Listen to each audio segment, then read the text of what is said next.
가을볕이 집 안 깊숙이 스며드는 더없이 쾌청한 아침이었습니다. 저는 꼭두 새벽부터 일어나 몸을 씻고 이날을 위해 장롱 깊숙한 곳에 고이 모셔두었던 실크 블라우스를 꺼내 입었습니다.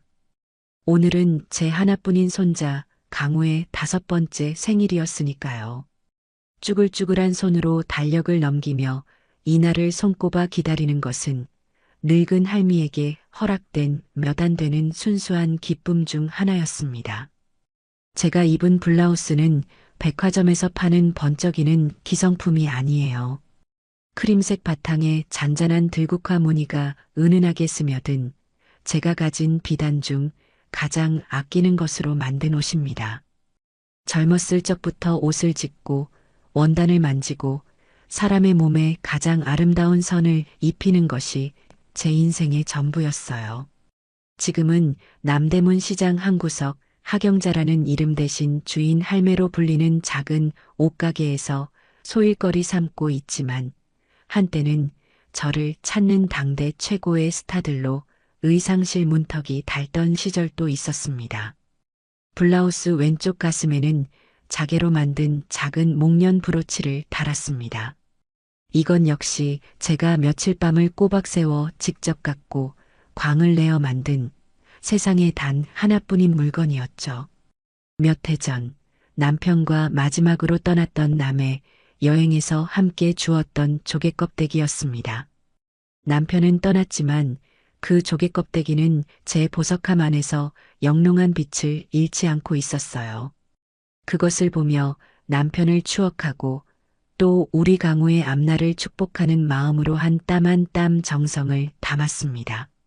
제 눈에는 세상 어떤 다이아몬드보다 곱고 예뻤습니다. 이걸 입고 가면 우리 강우가 할머니 예쁘다 한마디는 해주지 않을까 그런 소박한 기대를 품으면서요. 아들 내외에게 미리 전화는 해두었습니다. 점심때쯤 강우 친구들을 불러 생일 파티를 한다고 하니 그 전에 잠깐 들러 얼굴만 보고 오겠다고요. 며느리 장유리의 목소리는 전화기 너머에서도 찬바람이 쌩쌩 불었지만 저는 애써 모른 척했습니다. 어머니, 일부러 안 오셔도 괜찮아요. 강우 선물은 계좌로 보내주시면 제가 알아서 좋은 거 사줄게요. 며느리의 말은 정중했지만 그 안에는 오지 말라는 뜻이 선명하게 담겨 있었죠. 그래도 어미가 자식 집에, 할미가 손주 집에 가는데 며느리 허락까지 받아야 할 이유는 없다고 생각했습니다. 사실 저는 요리 솜씨가 영 형편없습니다. 돌아가신 남편은 늘 제 요리를 먹을 때마다 당신은 옷 만들라고 하늘이 내린 손이지 밥하라고 내린 손이 아니야라며 구박 반 애정 반 섞인 놀림을 하곤 했어요. 그게 마음에 걸려서 저는 특별한 날이면 늘 시내에서 가장 좋은 식당의 음식을 포장해 가곤 했습니다. 오늘도 마찬가지였어요. 남편과 결혼 기념일마다 갔었던 지금은 너무 비싸져서 1년에 한 번 가기도 버거운 한우 전문점에 들렀습니다. 아이가 좋아할 만한 맵지 않은 궁중 갈비찜과 오색 잡채, 그리고 어른들 먹을 어양동고까지 제 한 달 용돈에 가까운 돈을 아낌없이 썼습니다. 식당 지배인이 정성껏 보자기에 싸주는 꾸러미를 받아드는데 양손이 묵직해지는 만큼 마음도 덩달아 부풀어 올랐습니다. 강남의 그 아파트는 원래 제 명의였습니다.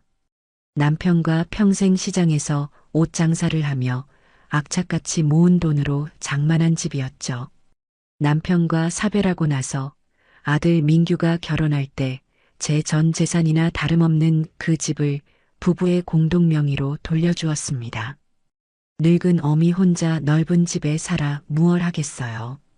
자식 내외가 번듯한 집에서 어깨 펴고 마음 편히 사는 게 제 마지막 바람이었습니다. 하지만 그 집은 갈 때마다 저를 주눅 들게 만들었어요. 현관 로비에 번쩍이는 대리석 바닥, 저를 위아래로 훑어보는 젊은 경비원, 그리고 이질적인 정적이 흐르는 긴 복도까지 모든 것이 제가 있을 곳이 아니라고 말하는 것 같았습니다. 그래도 곧 보게 될 손자 얼굴을 떠올리며 저는 굳은 마음으로 엘리베이터에 올랐습니다. 딩동. 초인종을 누르고 잠시 기다리자 육중한 현관문이 소리 없이 열렸습니다. 완벽하게 드라이한 머리에 몸매가 그대로 드러나는 값비싼 실크 라운지 웨어를 입은 며느리 장유리가 서 있었습니다. 하지만 저를 보는 며느리의 표정은 제가 그려왔던 최소한의 예의조차 찾아볼 수 없는 마치 길거리에서 귀찮은 호객꾼을 만난 듯한 얼굴이었습니다. 어머니, 지금 오시면 어떡해요? 첫 마디부터가 얼음장처럼 차가웠습니다. 저는 애써 웃으며 양손에 들린 음식 꾸러미를 살짝 들어 보였어요. 우리 강우 생일인데 할미가 와봐야지. 아이가 좋아하는 갈비찜 사왔다. 식기 전에 먹여야지. 하지만 며느리의 시선은 음식 꾸러미에 단 1초도 머물지 않았습니다. 대신 제 머리부터 발끝까지 마치 싸구려 물건의 하자를 찾아내려는 듯 무례하고 꼼꼼하게 훑어내렸습니다. 이윽고 며느리의 붉은 입술이 경멸의 모양으로 비틀렸습니다. 근데 그 옷은 뭐예요? 어디 시장에서 사셨어요? 순간 제 심장이 쿵 하고 바닥으로 떨어지는 것 같았습니다. 시장에서 산 옷은 아니었지만 그녀의 말투에는 시장이라는 단어가 담을 수 있는 모든 멸시와 천박함이 가득 담겨 있었어요. 색깔도 촌스럽고 그 브로치는 또 뭐고요. 누가 요즘 세상에 그런 걸 하고 다녀요. 저는 잠시 할 말을 잃었습니다. 제 인생의 이야기가 담긴 남편과의 추억이 서린 손자를 향한 사랑이 담긴 이 옷과 장신구가 한순간에 촌스럽고 이상한 것으로 전락해버렸으니까요. 제 마른 입술이 겨우 떨어졌습니다. 이거 내가 직접 만든 거야. 예쁘지 않니? 하지만 며느리는 제 말을 듣자마자 못 들을 것을 들었다는 듯이 미간을 찌푸리며 코웃음을 쳤습니다. 어머니, 제발이요. 오늘 제 친구들 오기로 했단 말이에요. 다들 어디 사는 누구 사모님들인데 어머니가 이러고 나타나면 제 체면이 뭐가 돼요? 촌스러워서 정말. 며느리의 목소리는 크지 않았지만 그 안에 담긴 날카로운 도끼는 제 심장을 정통으로 찔렀습니다. 제 아들이 사랑하는 여자고 제 눈에 넣어도 아프지 않을 손자의 어미였기에 그동안 웬만한 무례와 서운함은 참고 또 참았습니다. 하지만 오늘 이것은 차원이 다른 이야기였어요. 이것은 제 70평생의 세월, 제 감각, 제 존재 자체에 대한 정면의 모욕이었습니다. 그러니까 오늘은 그냥 돌아가세요. 강우 선물은 계좌로 보내주시고요. 그렇게 말하며 며느리는 제가 들고 있던 음식 꾸러미를 짐짝처럼 획 낚아챘습니다. 제 손에 남아있던 온기가 순식간에 사라졌어요. 이게 뭐예요, 음식은? 이건 그냥 제가 알아서 할게요. 얼른 가보세요. 사람들 오기 전에. 쾅! 제 대답을 들을 생각도 없다는 듯 현관문은 제 코앞에서 무정하게 닫혔습니다. 문이 닫히는 소리는 그 어떤 천둥 소리보다도 크고 날카롭게 차가운 대리석 복도를 울렸습니다. 저는 한동안 그 자리에 못 박힌 듯 서 있었습니다. 손에는 음식의 온기 대신 서늘한 공허함만이 남아 있었죠. 눈물이 쏟아질 법도 한데 이상하게 눈물은 단 한 방울도 나지 않았습니다. 슬픔이나 분노 같은 뜨거운 감정보다 훨씬 더 차갑고 단단한 무언가가 제 마음 가장 깊은 곳에서부터 얼음처럼 얼어붙으며 차오르는 것이 느껴졌어요. 엘리베이터를 타고 내려오는 내내 저는 아무 생각도 하지 않았습니다. 번쩍이는 엘리베이터 거울에 비친 제 모습을 그저 멍하니 바라볼 뿐이었죠. 크림색 들국화 블라우스, 자개 목련 브로치, 며느리의 눈에는 저것이 그토록 촌스럽고 부끄러운 것이었을까요? 아파트 단지를 빠져나와 버스 정류장으로 향하는 길, 이른 가을의 찬 바람이 제 뺨을 사정없이 스쳤습니다. 그때였어요. 제 머릿속에서 수십 년 동안 완벽하게 잊고 지냈던 목소리가 섬광처럼 터져 나온 것은 제스민, 옷은 그걸 만든 사람을 담는 법이야. 저 옷은 당신처럼 기품 있고 단단해.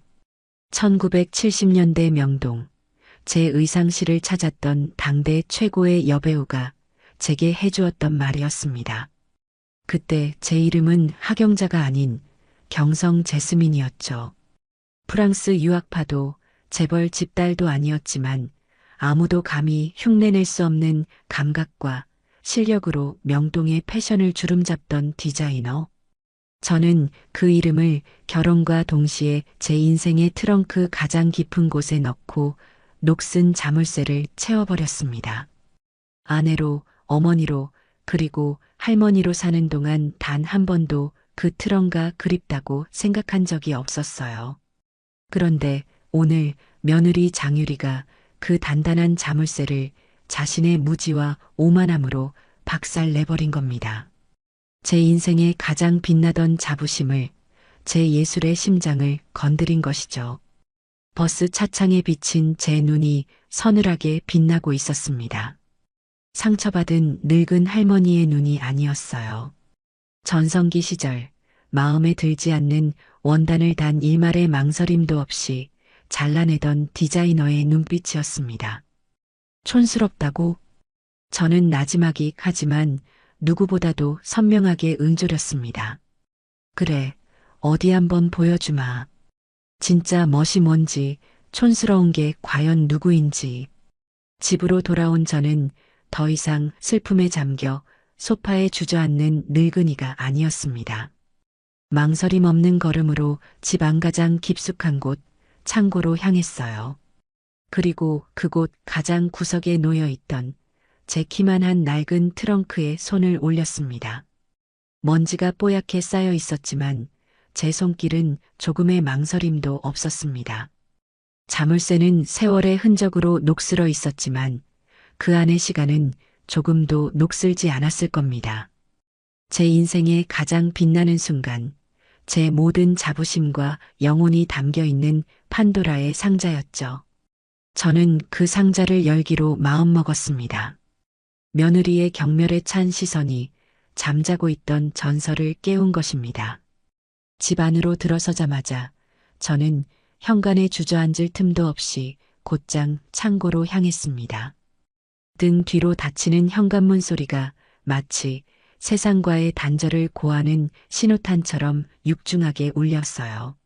며느리에게 당한 모욕감, 손자를 보지 못한 서러움 같은 뜨거운 감정들은 이미 제 안에서 다른 무언가로 그 형태를 바꾼 뒤였습니다. 그것은 차갑고 고요하며 아주 날카롭게 벼려진 강철 같은 결이었죠.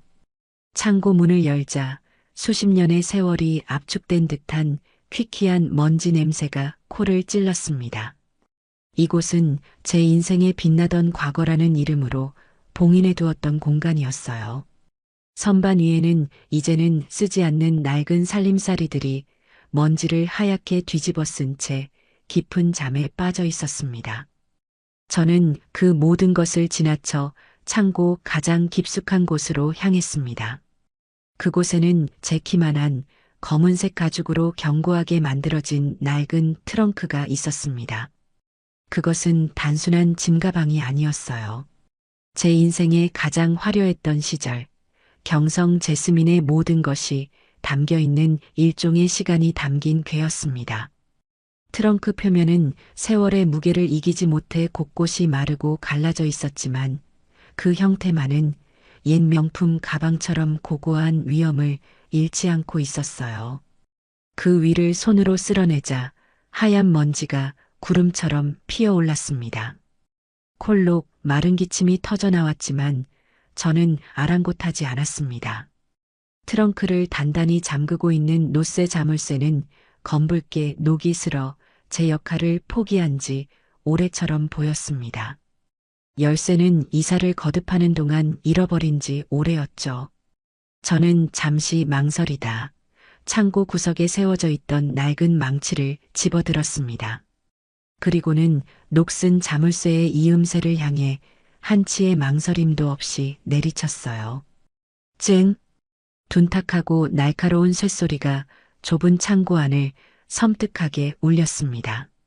한 번, 두 번, 세 번.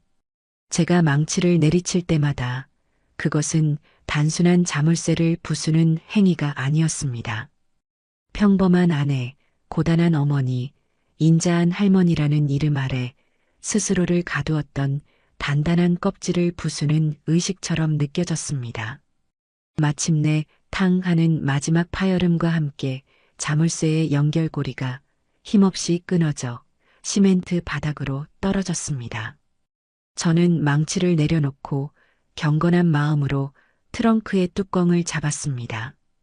끼익, 오래된 나무 문이 열리는 듯한 경첩 소리와 함께 수십 년의 세월을 머금은 공기가 제 얼굴로 발칵 쏟아져 나왔습니다.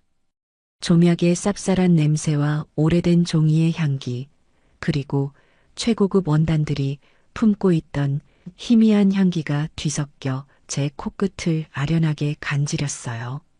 트렁크의 내부는 제 기억 속 모습 그대로 한치의 흐트러짐도 없이 정돈되어 있었습니다.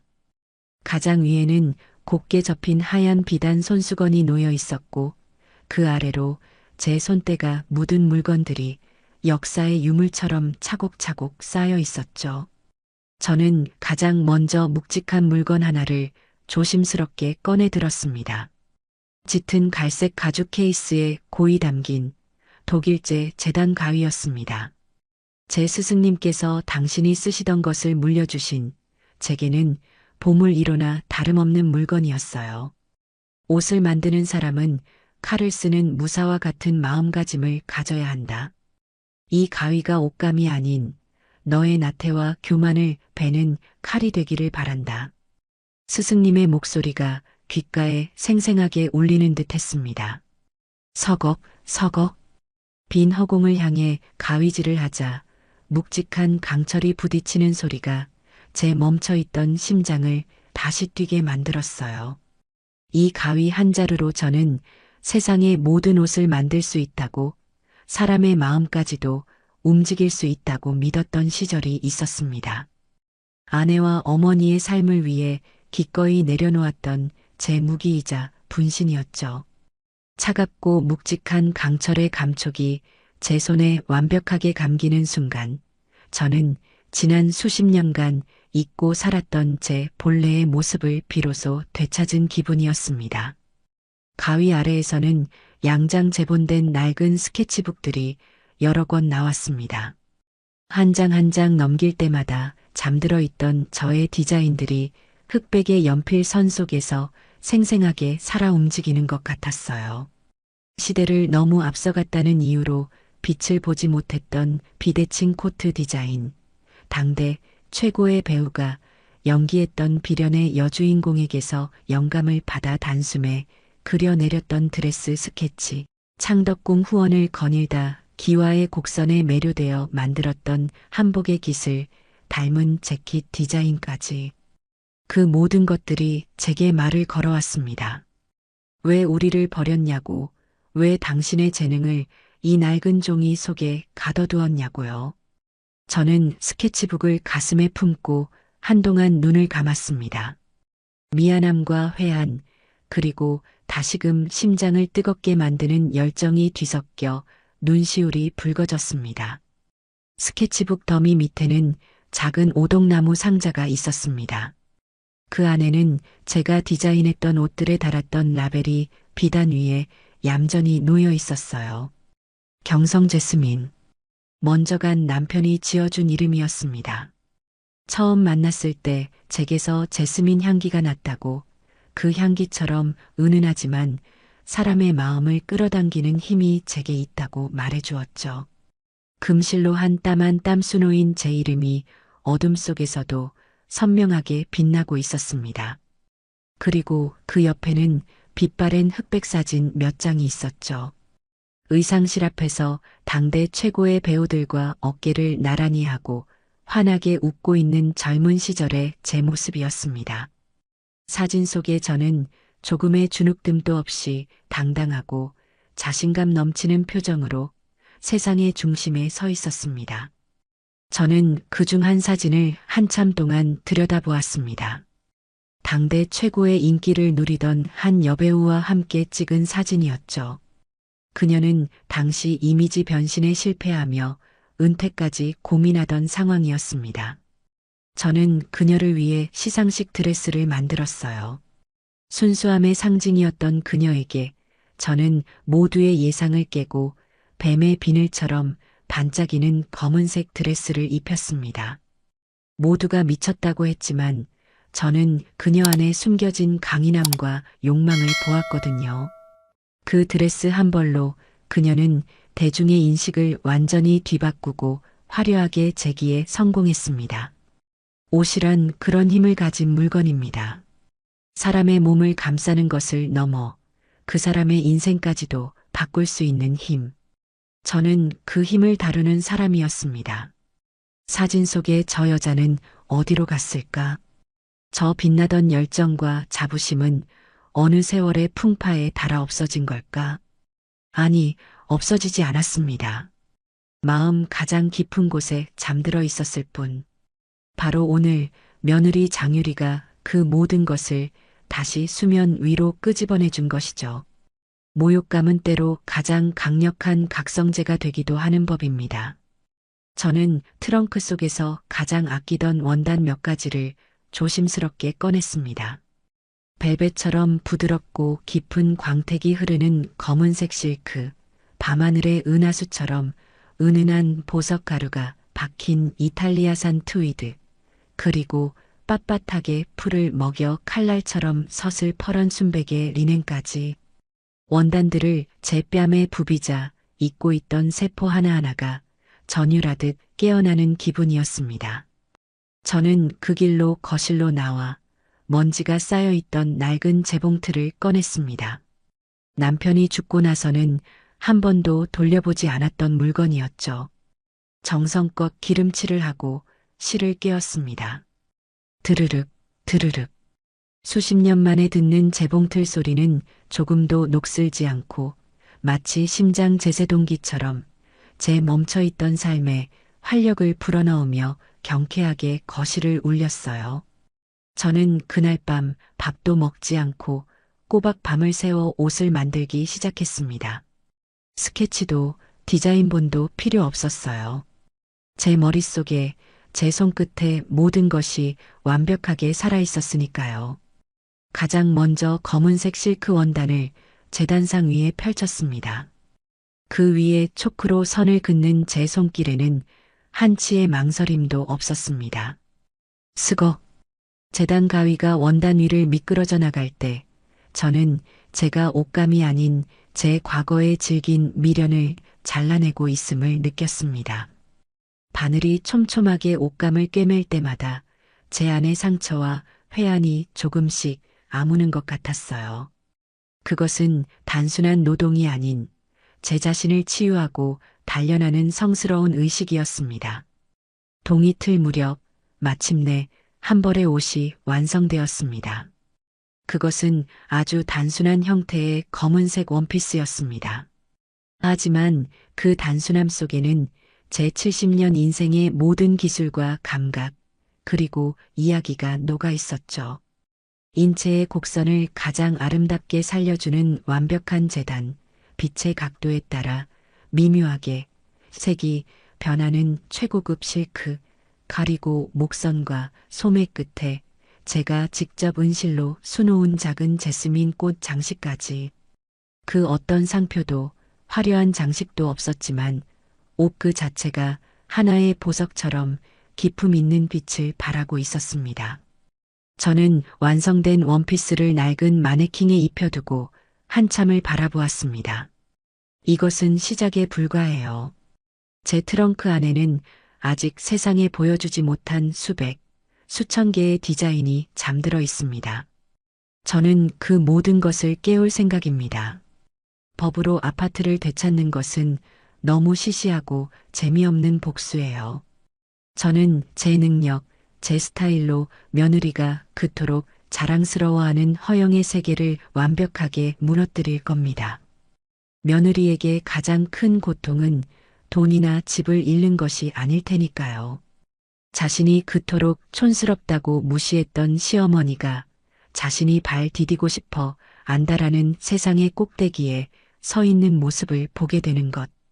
그것이야말로 가장 완벽하고도 우아한 복수가 될 것이라고 저는 확신했습니다. 아침 햇살이 거실을 환하게 비추고 있었고 검은 원피스는 그 빛을 받아 고고하게 빛나고 있었습니다. 경성 제스민의 귀환을 알리는 장엄한 서곡이었습니다. 복수는 뜨거운 분노로 하는 것이 아니라 차가운 이성으로 계획하고 무엇보다 우아하게 실행해야 하는 법입니다. 다음 날 아침 저는 밤새워 만든 검은 원피스를 입는 대신 평소처럼 시장에 나갈 채비를 했습니다. 아무리 좋은 옷이 있어도 그 옷을 세상에 보여줄 무대가 없다면 소용없는 일이니까요.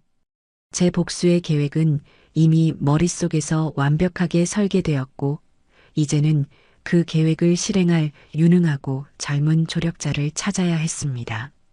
제가 운영하는 가게는 남대문 시장 의류상가 한 구석에 있는 2평 남짓한 작은 공간입니다.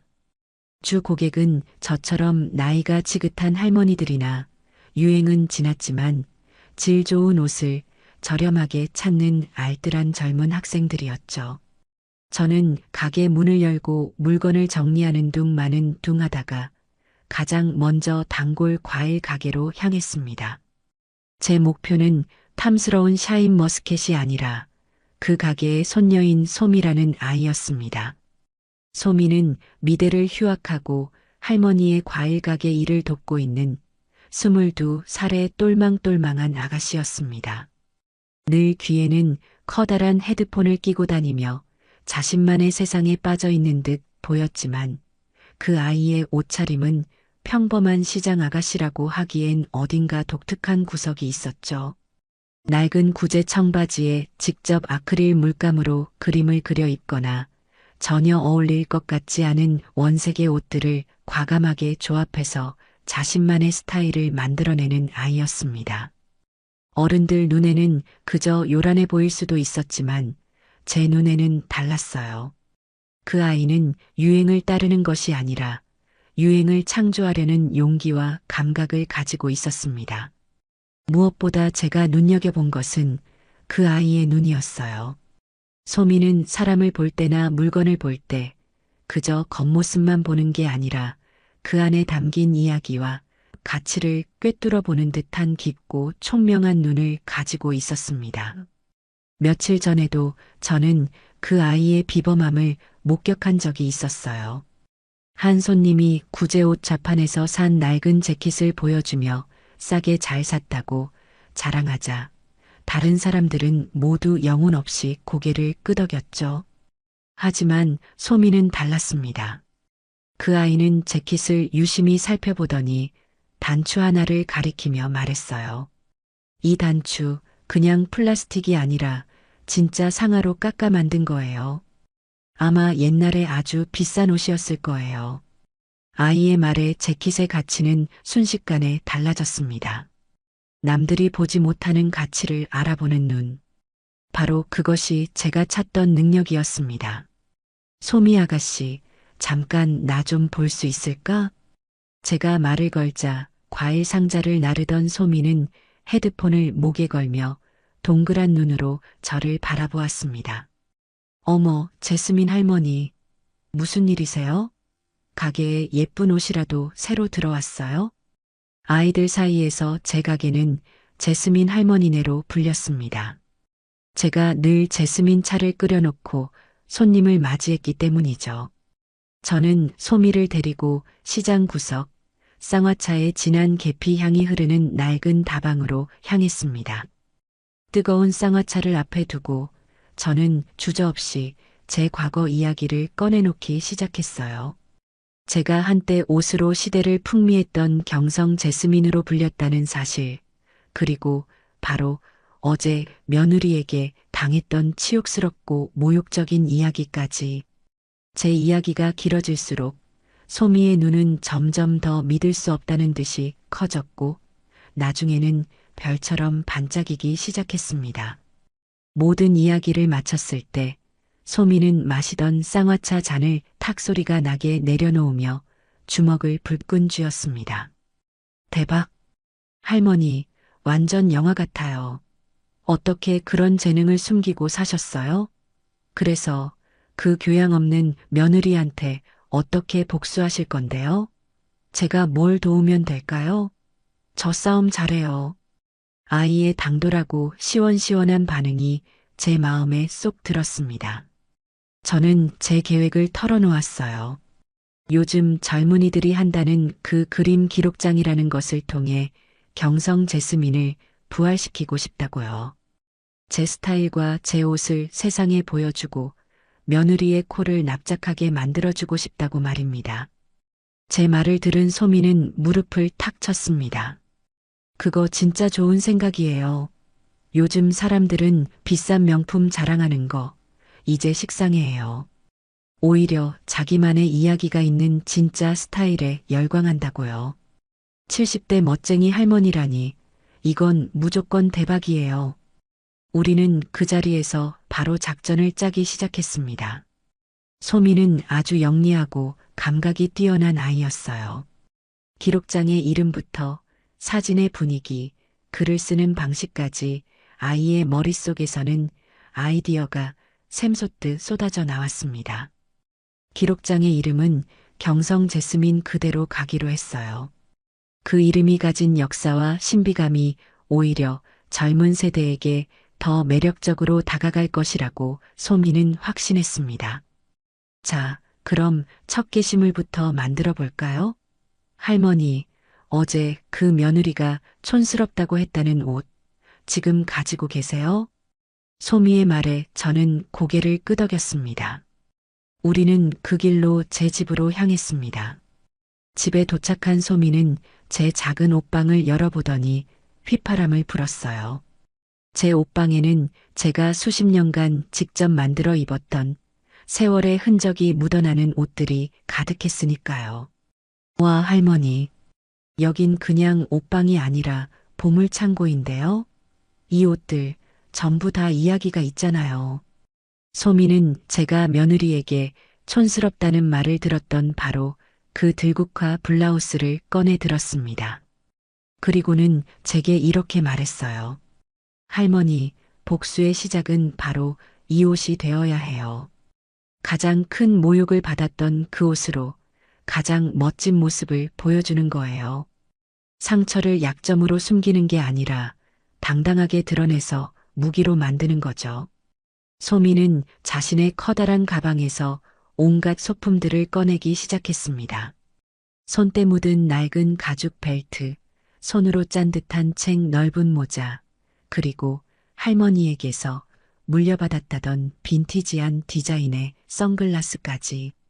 소미는 제 블라우스 위에 벨트를 매어 입고 있던 허리선을 강조하고 소매를 무심하게 걷어 올려 가녀린 손목을 드러냈습니다. 그리고 제 목에는 제가 직접 만들었던 다른 쪽빛 스카프를 자연스럽게 둘러 색의 대비를 주었어요. 마지막으로 선글라스를 씌워주며 말했습니다. 완벽해요. 이제 촬영하러 가요. 세상에서 가장 멋진 무대로. 우리의 촬영 장소는 번쩍이는 조명이 있는 사진관이 아닌 제가 매일같이 지나다니는 남대문 시장의 복잡한 골목이었습니다. 소미는 일부러 가장 낡고 지저분한 배경을 골랐어요. 녹슨 철문 앞 생선 비린내가 희미하게 나는 좌판 옆 사람들이 바쁘게 오가는 길 한가운데 그런 혼돈의 공간 속에서 저를 세워두고 사진을 찍기 시작했습니다. 처음에는 지나가는 사람들의 시선이 의식되어 어색했지만 소미는 제게 계속해서 말을 걸어주었어요. 할머니, 지금처럼요. 세상에서 제일 멋진 사람이 된 것처럼 아무것도 신경 쓰지 말고 그냥 걸어보세요. 저기 저 사람들 다 할머니의 멋진 모습을 우러러보는 구경꾼이라고 생각해요. 아이의 외침에 저도 모르게 웃음이 터졌습니다. 그리고 어느 순간부터인가 저는 정말로 파리의 어느 길거리를 걷는 모델이 된 것처럼 당당하게 시장 골목을 걷고 있었습니다. 수십 년간 제 안에 잠들어 있던 자신감과 표현의 욕구가 깨어나는 기분이었죠. 찰칵, 찰칵. 소미의 낡은 필름 사진기 셔터 소리가 제 심장 박동 소리처럼 경쾌하게 울렸습니다. 집으로 돌아와 사진을 확인한 우리는 환호성을 질렀습니다. 사진 속의 저는 더 이상 시장의 평범한 옷가게 할머니가 아니었어요. 혼란스러운 배경과 완벽한 대비를 이루며 독보적인 분위기를 뿜어내는 스타일의 대가처럼 보였습니다. 소미는 그중 가장 잘 나온 사진을 골라 경성 제스민 기록장에 첫 게시물로 올렸습니다. 그리고 사진 밑에 이렇게 적었죠. 누군가는 촌스럽다고 비웃었지만 사실 이 옷에는 제 인생의 가장 아름다운 추억과 한 사람을 향한 그리움이 담겨 있습니다. 진짜 멋은 상표에 있는 것이 아니라 그 안에 담긴 이야기에 있다고 믿습니다. 첫 게시물을 올리고 나니 심장이 터질 것처럼 두근거렸습니다. 동시에 저는 다른 한 가지 일도 잊지 않았습니다. 수십 년간 연을 끊고 지냈던 변호사 친구에게 전화를 걸었습니다. 과거 아들에게 아파트를 증여할 때 작성했던 효도 계약서를 찾아달라고 부탁했습니다. 그리고 그 계약서의 조항을 근거로 강남 아파트 증여 계약 해지 및 부동산 소유권 이전을 요구하는 내용 증명을 작성해 달라고 했죠. 그림 기록장에서는 스타일로, 현실에서는 법으로. 저는 양쪽에서 조용하고도 확실하게 반격의 서막을 올린 겁니다. 화면 속의 마음 표시가 하나둘씩 천천히 올라가고 있었습니다. 그것은 제 새로운 인생의 막이 오르고 있음을 알리는 작지만 분명한 신호탄이었습니다. 며칠 후 며느리 장유리에게서 전화가 걸려온 것은 이른 아침이었습니다. 시장 가게의 셔터를 막 올리고 있을 때였죠. 전화기 너머로 들려오는 며느리의 목소리는 평소에 고고하고 우아한 척하는 톤이 아닌 날카롭게 흥분하여 새댄 소리에 가까웠어요. 아무래도 변호사가 보낸 내용 증명이 어제 도착한 모양이었습니다. 어머니, 지금 저한테 뭘 보내신 거예요? 이게 다 무슨 소리예요? 저는 각 끓인 제스민 차를 찻잔에 따르며 아주 차분하고 나지막하게 대답했습니다. 글자 못 읽니? 거기에 다 쓰여 있을 텐데. 친절한 변호사가 아주 알아듣기 쉽게 써서 보냈을 거야. 제 예상 밖의 차분한 반응에 며느리는 더욱 길길이 날뛰었습니다. 마치 잘 짜인 각본에 예상치 못한 배우가 등장한 것처럼 당황한 기색이 역력했죠. 어머니, 지금 제정신이세요? 노망 나셨어요? 아니, 늙었으면 곱게 늙을 것이지 이게 무슨 추태예요. 감히 우리 집을, 남의 집을 뺏으려고 들어요? 우리 집이라는 말에 헛웃음이 터져 나왔습니다. 제 평생의 피와 땀, 남편과의 추억이 고스란히 담긴 그 집이 어느새 감히 남의 집이 되어 있었네요. 저는 전화기를 스피커폰으로 바꾸고 옆에 있던 낡은 녹음기의 버튼을 조용히 눌렀습니다. 이런 날이 올 줄 알고 미리 준비해둔 물건이었죠. 글쎄, 그 집이 정말 너희 집인지는 법정에서 따져보면 알게 되겠지. 내가 니들 결혼할 때 써준 효도 계약서, 기억 안 나니? 그깟 종이 쪼가리라고 생각했나 보구나. 거기 분명히 명시되어 있어. 부모를 부양하고 공경한다는 조항. 너는 그 조항을 아주 철저하게 그리고 모욕적인 방식으로 위반했단다. 뭐라고요? 제가 뭘 어쨌다고요? 세상에 저 같은 며느리가 어디 있다고. 어머니 생신 때마다 백화점에서 제일 비싼 선물 사드리고 용돈 한 번 걸은 적 없잖아요. 그런데 고작 그 촌스러운 옷 한 벌 가지고 뭐라고 한 걸로 지금 이러시는 거예요? 정말 속 좁고 유치해서 말이 안 나오네요. 옷 한 벌이 아니지. 그건 네가 나를, 내 인생을 어떻게 생각하는지를 보여주는 증거였을 뿐이야. 그리고 네가 보내준 선물과 돈, 그건 효도가 아니라 적선이었겠지. 더 이상은 너랑 말 섞고 싶지 않으니 앞으로는 내 변호사랑 이야기하렴. 네가 상대하기에는 아주 유능한 사람이니까.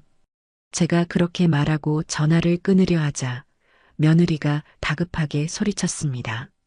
며느리의 목소리에는 분노와 함께 이제껏 느껴보지 못했던 당혹감이 섞여 있었습니다. 잠깐만요. 그리고 그 사진 올리는 건 또 뭐예요? 온 동네 창피하게 그런 사진은 왜 올리고 다니세요? 네 친구분들이 그거 보고 저한테 뭐라고 하는 줄 아세요? 당장 지우세요 하셨어요? 싫다. 저는 그 한마디만 남기고 가차없이 통화 종료 버튼을 눌러버렸습니다. 전화는 곧바로 다시 울렸지만 받지 않았습니다. 이제부터 게임의 규칙은 제가 정하는 것이었으니까요. 그날 오후 며느리는 본격적으로 온라인 공간에서의 반격을 시작했습니다. 자신의 수십만 구독자를 보유한 그림 기록장에 보란 듯이 글을 올린 것이죠. 제 이름을 직접적으로 언급하지는 않았지만 누가 봐도 저를 겨냥한 비난이었습니다. 최고급 호텔 레스토랑에서 완벽하게 차려입고 찍은 사진과 함께 올라온 글이었죠. 요즘 나이 드신 분들 새로운 거 배우시는 거 보기 좋아요. 근데 자기 자신을 객관적으로 보는 눈이 없으면 좀 추해 보이는 것 같아요. 패션 대참사 수준인데 혼자만 모르는 느낌? 때와 장소, 상황에 맞는 옷차림도 모르고. 아무튼 오늘 저녁은 사랑하는 남편이랑 시그니엘에서 최고급 샴페인이랑 캐비어 먹기로 했어요. 이런 게 진짜 행복이죠. 해시태그 강남살이, 해시태그 시집살이 고충, 해시태그 패션 대참사, 해시태그 나이는 곱게. 그 글 밑에는 며느리의 친구들로 보이는 사람들의 위로와 동조의 댓글이 주렁주렁 달렸습니다. 언니, 무슨 일이에요? 누가 우리 언니 속 썩여. 나이 들면 곱게 늙어야지. 정말 주책이야. 같은 말들이었죠. 저는 그 글과 댓글들을 하나하나 천천히 읽어 내려갔습니다. 화가 나기보다는 오히려 웃음이 나왔어요. 고작 이 정도 수준이라니. 허영심으로 쌓아 올린 그녀의 세계는 생각보다 훨씬 더 얄팍하고 유치했습니다. 그런데 재미있는 일이 벌어지기 시작했습니다. 며느리의 저격글이 오히려 경성 제스민 기록장에 대한 호기심을 폭발시키는 기폭제가 된 겁니다. 몇몇 패션에 관심이 많은 사람들이 며느리의 글과 제 기록장을 비교하며 이 할머니가 그 패션 대참사? 라며 제 사진을 퍼나르기 시작했어요. 그리고 여론은 며느리가 예상했던 것과는 전혀 다른 방향으로 거대한 물결처럼 흐르기 시작했습니다. 이게 왜 패션 대참사임? 분위기랑 스타일 완전 압도적인데? 저 할머니 포스가 장난 아니다. 옷도 직접 만드신 건가? 진짜 멋있다. 며느리가 시어머니 질투해서 저격한 거 아님? 수준하고는. 캐비어 먹는 게 자랑이냐? 특히 제 첫 게시물에 담긴 진짜 멋은 상표가 아닌 이야기에 있다고 믿습니다라는 문장이 젊은 세대의 마음을 제대로 움직인 것 같았어요. 머리부터 발끝까지 가격표가 보이는 명품으로 도배하고 과시하는 며느리의 게시물들과 세월의 멋이 담긴 제 사진은 너무나도 선명한 대조를 이루었죠. 소미는 이 기회를 놓치지 않았습니다. 우리는 곧바로 두 번째 게시물을 준비했어요. 제가 밤새워 만들었던 바로 그 검은색 실크 원피스를 입고 찍은 사진이었습니다. 이번 촬영 장소는 제 옷가게 앞, 너저분한 마네킹들이 서 있는 곳이었죠. 하지만 사진 속의 저는 마치 파리의 어느 고급 옷가게 쇼윈도 앞에 서 있는 것처럼 고고하고 우아했습니다. 그리고 사진 밑에는 이렇게 적었어요. 옷은 죄가 없습니다. 옷을 입는 사람의 태도가 모든 것을 결정할 뿐. 때와 장소, 상황에 맞는 옷차림보다 중요한 것은 자기 자신을 사랑하는 마음과 자신감 있는 태도라고 생각합니다. 이 게시물은 그야말로 대박이 났습니다. 며느리가 사용했던 때와 장소, 상황이라는 말을 정면으로 반박하면서 그녀의 공격을 아주 우아하고 품격 있게 되받아친 것이죠. 마음 표시 숫자는 순식간에 수천 개를 넘어섰고 구독자 수도 기하급수적으로 늘기 시작했습니다. 유명 패션 잡지의 편집장, 현직 디자이너, 심지어는 텔레비전에 나오는 스타일 분석가까지 제 기록장을 구독하고 선생님께 한 수 배웁니다. 라는 댓글을 남겼어요. 상황이 걷잡을 수 없이 돌아가자 며느리는 당황한 기색이 역력했습니다. 제 기록장에 익명의 계정으로 할머니 주책이에요. 나이값 좀 하세요. 같은 악성 댓글을 달기 시작했지만 그런 댓글들은 저를 응원하는 수많은 목소리 속에 순식간에 묻혀버렸습니다. 며칠 뒤 아들 민규에게서 전화가 왔습니다. 한껏 기어들어가는 변명으로 가득 찬 목소리였죠. 어머니 저 민규예요. 안다. 왜 전화했니? 그게 집사람이 어머니한테 뭐 크게 잘못한 거라도 있어요? 내용 증명은 또 뭐고 그 사진 올리는 건 또 왜 그러세요? 가족끼리 왜 일을 이렇게 만드세요? 아들의 목소리에는 저에 대한 걱정보다는 아내의 성화에 못 이겨 마지못해 전화한 기색이 역력했습니다. 저는 싸늘하게 말했어요. 네 와이프한테 직접 물어보렴. 자기가 무슨 짓을 했는지. 그리고 너는 네 엄마가 네 와이프한테 그런 수모를 당하는 동안 대체 어디서 뭘 하고 있었니? 이제 와서 나한테 전화해서 가족끼리 왜 이러냐니. 그 말이 지금 가당키나 하다고 생각하는 거야? 아니, 그게 아니라 집사람이 요즘 스트레스를 많이 받아서 예민해서 그랬나 봐요. 어머니가 좀 이해해 주시면. 끊는다. 저는 아들의 구차한 변명이 끝나기도 전에 전화를 끊어버렸습니다. 이제 더 이상 아들의 방패막이가 되어줄 생각은 추호도 없었어요. 자신의 인생은 스스로 책임져야 하는 법입니다.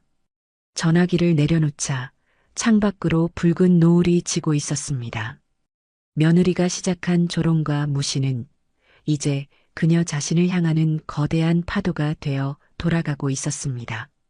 그리고 저는 그 파도의 가장 높은 곳에서 아주 우아하게 다음 수를 준비하고 있을 뿐이었죠. 모든 것이 제 계획대로, 아니 계획보다 훨씬 더 멋지고 통쾌하게 흘러가고 있었습니다. 며느리가 저를 끌어내리려고 파놓은 함정은 오히려 저를 더 높이 띄워주는 발판이 되었습니다. 세상의 관심이라는 것은 한번 불이 붙으면 걷잡을 수 없는 마른 들판의 불길과도 같아서 경성. 제스민이라는 이름은 며칠 사이에 아는 사람만 아는 이름에서 패션에 관심 있는 사람이라면 누구나 한 번쯤 들어본 이름이 되어가고 있었어요. 제 기록장의 구독자 수는 하루가 다르게 기하급수적으로 늘어났고 이제는 제 작은 옷가게에도 제 얼굴을 알아보고 사인을 받아가려는 젊은 학생들이나 자신의 옷을 한번 봐달라며 찾아오는 디자이너 지망생들까지 생겨났습니다. 하지만 저는 조금도 들뜨거나 자만하지 않았습니다. 이것은 시작에 불과하니까요.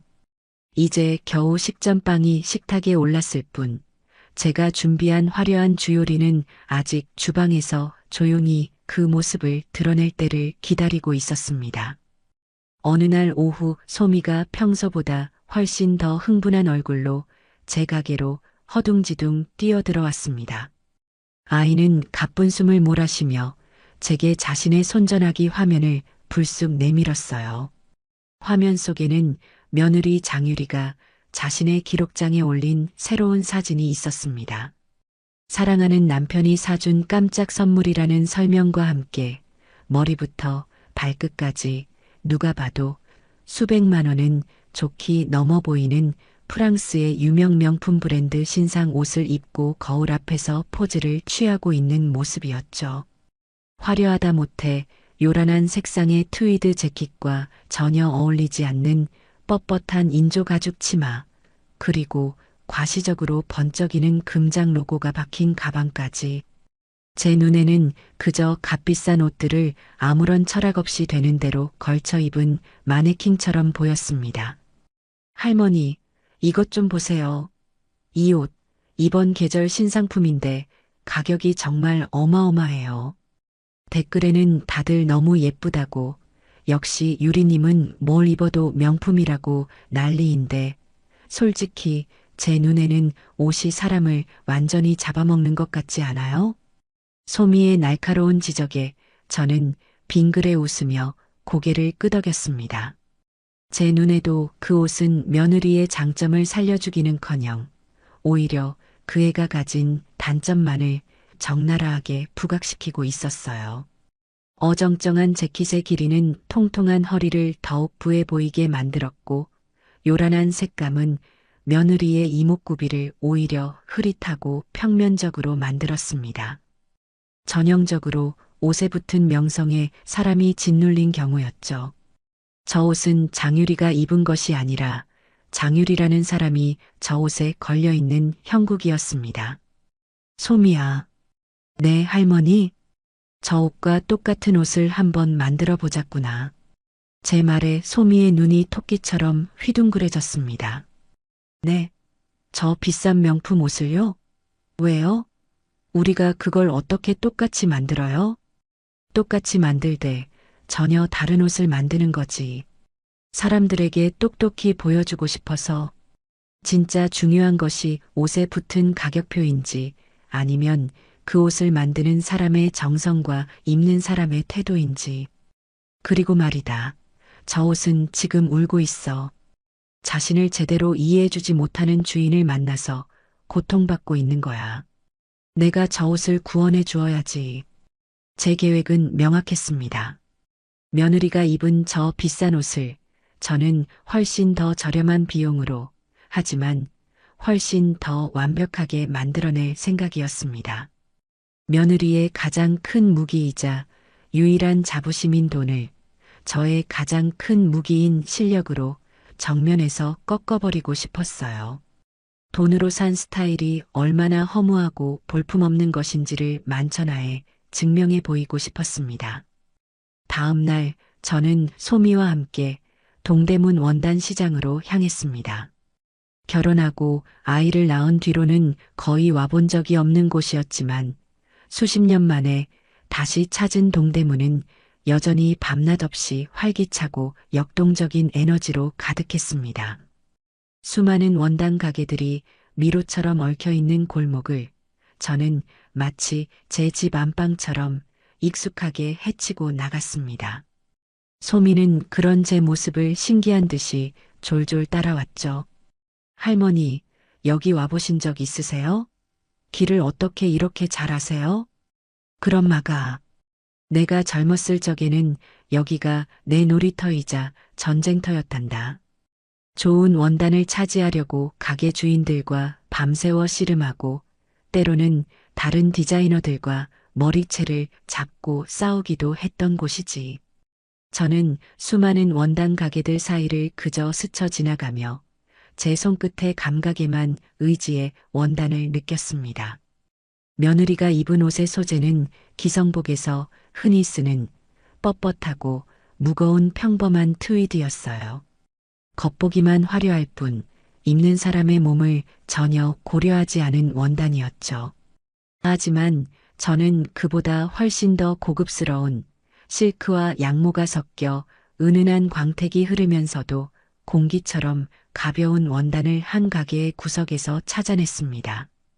가격은 며느리가 입은 옷값의 100분의 1도 채 되지 않았지만 그 원단이 품고 있는 가치는 비교할 수 없을 만큼 높았습니다. 소미는 제게 정말 이 원단이 더 좋은 것이냐고 몇 번이나 되물었습니다. 소미야, 좋은 옷은 무조건 비싼 원단으로 만드는 게 아니야. 그 옷을 입을 사람과 가장 잘 어울리는 그 사람의 숨결과 함께할 수 있는 원단으로 만드는 거란다. 저 아이에게는 저렇게 요란하고 무거운 색보다 이렇게 차분하면서도 기품 있는 색이 훨씬 잘 어울려. 피부색도 더 환하게 보일 거고 무엇보다 저 아이의 불안한 마음을 편안하게 감싸줄 수 있을 거야. 한평생 원단을 만져온 제 손은 거짓말을 하지 않았습니다. 저는 옷을 만드는 내내 며느리의 몸을 머릿속에 그렸습니다. 물론 단 한 번도 그 아이의 몸을 줄자로 재본 적은 없지만 제 눈은 그 어떤 줄자보다도 정확했어요. 며느리의 조금 짧고 통통한 목을 더 길고 가늘어 보이게 할 부인에게 각도, 자신 없어 하는 통통한 팔뚝을 우아하게 가려줄 소매의 길이, 그리고 다리가 가장 예뻐 보일 치마의 아슬아슬한 단의 위치까지. 저는 단순히 옷을 복제하는 것이 아니라 기존의 불완전한 디자인을 해체하고 며느리라는 사람에게 가장 어울리는 완벽한 형태로 재창조했습니다. 재단하고 가봉하고 바느질하는 며칠 밤낮으로 제 재봉틀은 잠시도 쉬지 않고 돌아갔습니다. 마침내 세상에 단 한 벌뿐인 경성 제스민 표 트위드 정장이 완성되었습니다. 겉모습은 며느리가 입었던 옷과 비슷했지만 그 안에 담긴 철학과 완성도는 전혀 다른 차원의 옷이었죠. 저는 그 옷을 입고 소미와 함께 다시 사진을 찍었습니다. 이번에는 남대문 시장이 아닌 덕수궁 돌담길을 배경으로 삼았어요. 천년의 세월을 간직한 고즈넉한 돌담과 제 옷이 완벽한 조화를 이루었습니다. 가을 햇살 아래 제 옷은 마치 살아있는 것처럼 부드럽게 빛났습니다. 사진을 올리며 소미와 저는 그 어느 때보다 신중하게 문구를 골랐습니다. 같은 디자인의 옷이라도 누가 어떤 마음으로 만드느냐에 따라 전혀 다른 이야기가 담깁니다. 가격표는 결코 스타일을 보장해주지 않습니다. 옷은 몸을 위한 집과 같습니다. 내 몸에 가장 잘 맞는 집을 지어야 그 안의 영혼도 비로소 편안하게 빛날 수 있는 법이지요. 이 게시물은 그야말로 거대한 폭풍을 몰고 왔습니다. 사람들은 즉각적으로 며느리가 입었던 명품 옷과 제가 만든 옷을 비교하기 시작했어요. 처음에는 그저 비슷한 옷 다른 느낌 정도로 시작했던 반응은 곧 패션 전문가들과 디자이너들이 가세하면서 전혀 다른 국면으로 접어들었습니다. 왼쪽은 옷에 사람이 눌려 있고 오른쪽은 옷이 사람을 위해 존재하는 느낌. 재단선 자체가 비교가 안 된다. 오른쪽 옷은 입는 사람의 몸을 완벽하게 이해하고 만든 옷이다. 소재의 차이가 느껴진다. 왼쪽은 뻣뻣하고 무거워 보이지만 오른쪽은 부드럽게 몸을 감싸는 것 같다. 급기야 수십만 구독자를 가진 유명 패션 방송인이 충격. 수백만 원 명품을 이긴 시장 할머니의 정체는? 이라는 제목으로 저와 며느리의 옷을 비교 분석하는 영상을 올렸습니다.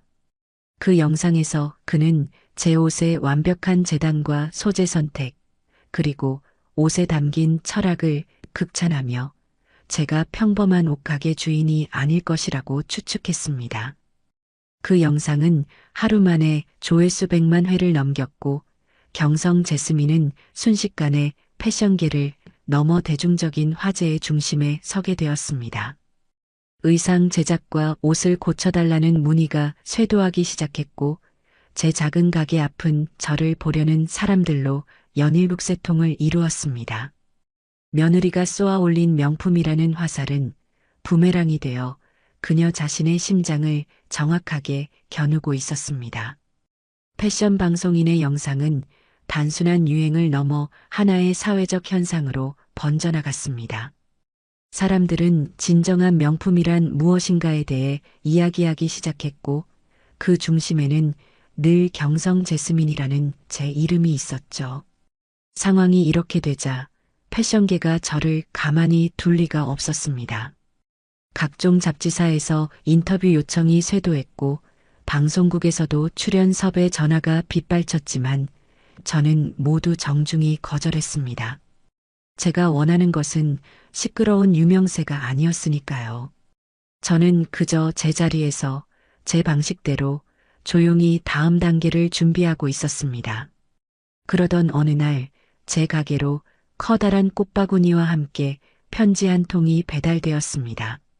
발신인은 대한민국 최고의 디자이너로 손꼽히는 장현수였습니다. 그는 현재 패션계에서 가장 큰 영향력을 가진 인물이었죠. 편지에는 정중하고 진심이 담긴 글씨로 이렇게 쓰여 있었습니다. 선생님께 오래전 돈도 없고 배운 것도 없던 어린 제가 선생님의 의상실 문을 두드렸던 나를 기억하시는지요? 선생님께서는 그런 저를 문전박대하지 않으시고 묵묵히 바닥 청소부터 가르쳐 주셨습니다. 어깨너머로 본 선생님의 가위질과 바느질은 제게 성경이자 교과서였습니다. 선생님은 제게 옷을 만드는 기술뿐만 아니라 옷을 대하는 마음을 가르쳐 주신 유일한 스승님이십니다. 감히 선생님의 이름을 다시 뵙게 되어 떨리는 마음을 주체할 수 없습니다. 부디 제가 선생님께 바치는 이번 무대를 가까이서 지켜봐 주시고 부족한 제자를 꾸짖어 주십시오. 선생님을 위한 가장 귀한 자리를 비워두고 기다리겠습니다. 장현수, 까맣게 잊고 있던 이름이었습니다. 하지만 편지를 읽는 순간 먼지 쌓인 기억의 창고에서 한 소년의 얼굴이 떠올랐습니다. 늘 구석에서 묵묵히 제 어깨 너머로 디자인을 훔쳐보던 재능은 있지만 가난했던 그 아이. 제가 명동을 떠나기 전 제 재단 가위를 물려주고 싶었지만 끝내 말 한마디 없이 사라졌던 바로 그 아이였습니다. 그 아이가 이렇게 대한민국 최고의 디자이너가 되어 제게 손을 내밀고 있었던 겁니다. 편지 안에는 그가 개최하는 패션쇼의 가장 앞자리, 소위 말하는 귀빈석 초대장이 2장 들어 있었습니다. 그 패션쇼는 대한민국에서 열리는 패션 행사 중 가장 규모가 크고 화려하며 아무나 들어갈 수 없는 것으로 유명했죠. 며느리 장유리가 자신의 기록장에 그 쇼에 가고 싶다고 초대장을 구하려고 애쓰고 있다는 글을 몇 번이나 올렸던 것을 소미를 통해 본 기억이 났습니다. 저는 잠시 망설였습니다. 다시 그 화려하고 시끄러운 세상으로 나가는 것이 과연 옳은 일일까? 하지만 이것은 단순한 패션쇼 참석이 아니었습니다. 이것은 경성 제스민의 공식적인 귀환 선언이자 며느리의 세계에 찍는 마지막 마침표가 될 것이었습니다. 저는 소미에게 전화를 걸었습니다. 소미야, 우리 파티에 갈 준비를 해야겠다. 패션쇼가 열리기까지 남은 시간은 일주일. 저는 그 일주일 동안 가게 문을 닫고 오로지 제가 입을 옷을 만드는 데에만 몰두했습니다.